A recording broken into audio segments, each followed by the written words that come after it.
Now, joining us from Ankara is Tulin Daloglu, a columnist for Al Monitor's Turkey Pulse and a former member of the Turkish Parliament. And from Istanbul, Hakan Camuz, chairman of an Islamic-oriented business organization. Thanks to both of you for joining us. Tulin, let me start with you. The Prime Minister, Recep Tayyip Erdogan, has become a divisive figure in Turkish politics. He's come under scathing criticism for being too authoritarian, and there have been accusations of corruption. Yet his party comes back to power all the time with increased majorities. How does one explain that? Well, it's difficult to explain that, but when you look at the numbers, actually, I brought with me the results of the recent local elections.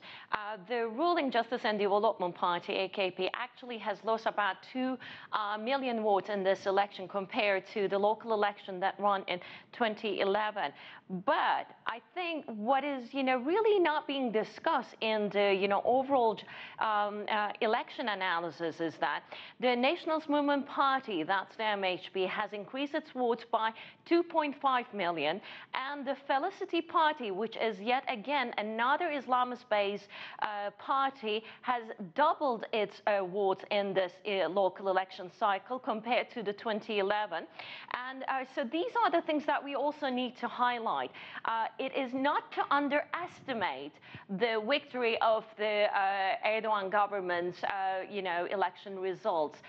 But how do we explain that? Unfortunately, we explain it by the lack of a strong opposition in the country, where people have not yet really believed in the leadership of these opposition parties, mainly the Republican People's Party, and that's really a big issue before the Turkish electorate here.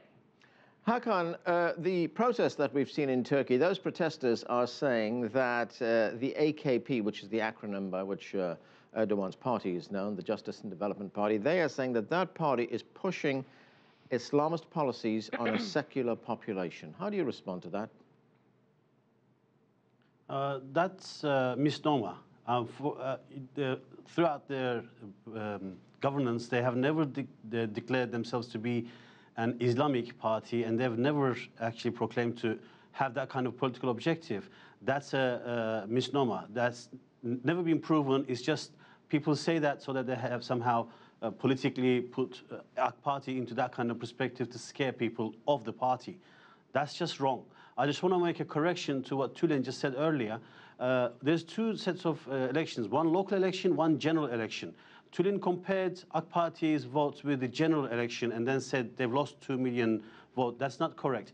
The local election took part in 2008, sorry, and when compared with the local election of 2008, this is more votes they've won in this election than the previous.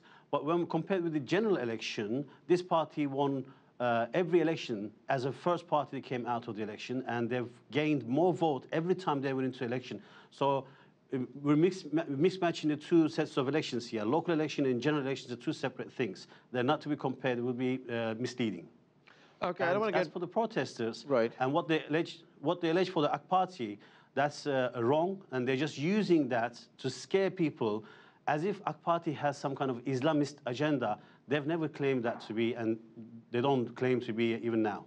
All right, Tulin, do you agree with that the AKP is being wrongly cast as a party with very conservative Islamist views and policies? Well, I, kindly disagree, but, coming back to what Hakan objective, he is right on the, fact that 2011 was the general election, and that's what I made the comparison. But, due to the way how the Prime Minister had rallied, for this election cycle, he actually turned it into this local election into a confidence vote. And that's why I actually take the 2011 general election, and for that, Hakan is right. But the numbers are here. In 2011, the Justice and Development Party had about more than a little more than 21 million votes, and this time it received a little over the 19 million votes. The Nationalist Movement Party had about 5.5 million votes, a little over than that, and now it has about roughly 8 million votes. It's also the same for the Felicity Party, it received 550,000 votes in the 2011 general election, and this time it had roughly 1.3 million votes. So that's to say, yes, the ruling party has a strong victory again in this election cycle. Since they came to power in 2002, they had been victorious in 8 elections, and for that reason, yes, there is no question about that. But what I also disagree with our contributor from Istanbul is that it will be also misleading not to characterize the Justice and Development Party as not being Islamic, because it is. All the party leadership is coming from the Islamic, political, discourse, and their wives are all head covered. The kids who were born in 2002 have never seen a Turkish leadership whose spouse is not head covered. That is a symbol, and that has a meaning. It's not only limited to it. There's a lot of talk about alcohol consumption in the country and the reservations and the tax that's being put to it. These are all signs. Also, we discuss about, abortion in the country, but which is also an issue in the United States politics as well. So wherever you have the conservatives or wherever religion is playing a heavy card, you have these issues. So to deny them, that's not really the, what this, Justice and Development Party is about, is also misleading. All right, Hakan, do you want to respond to that? Sure, of course.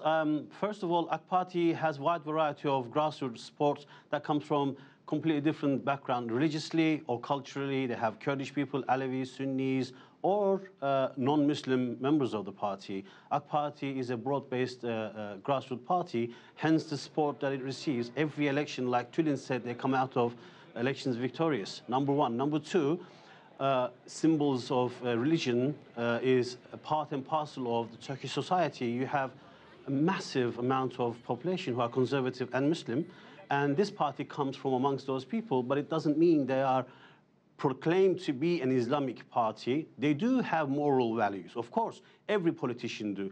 In Europe, in America, most of the politicians argue about these moral values and the policies that it reflects. As Tulin said, in America, we talk about the same things. That's not somehow declared as if this is, well, they are Christian. Do you talk about George Bush as a Christian president? You don't. So there's no point somehow classing this government or this party as everything they do is all Islamic, and they just base everything on Islamic political values. I want to move on from this. I'm going to go back to Tulin. Tulin, what do you make of the response of the security forces to those protests that have been taking place in Turkey over the past few months? In many instances, they've been very, very brutal with protesters. Absolutely, it was disproportionate to start with. The Gezi Park protests, which happened late May and early June, which really sparked all the protests and everything, was actually there was a tipping point on the night of May 30 turning to May 31, where just in the early hours, probably around 4:30 in the morning, the tents of those protesters who were sleeping in the park were put on fire. And that really turned everyone on the streets, and there was a strong reaction from the people, not only in Istanbul but all across the country, where they just basically said, this is outrageous. The police or whoever has done that cannot really go that far. Right, I want to get a quick response to those protests, and now they were handled by the police, from Hakan, and then we'll take a break. Hakan, were these police, did they overreact to in the manner in which they handled these protests? Me and Tulin argue on this point several times before, but on Gezi Park incidents, at the beginning, how the police reacted was condemned by not only by people like Tulin, myself, and even from the people, member of the governments. But that doesn't mean that's how things here. If you are conducting an illegal demonstration in any given democratic society, police have right to stop you from doing so because it is illegal.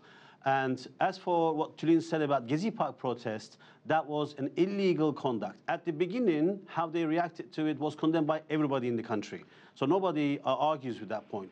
But then again, you cannot then go on and thrash in the shops and windows and coaches and buses and attacking people basically based on thuggery.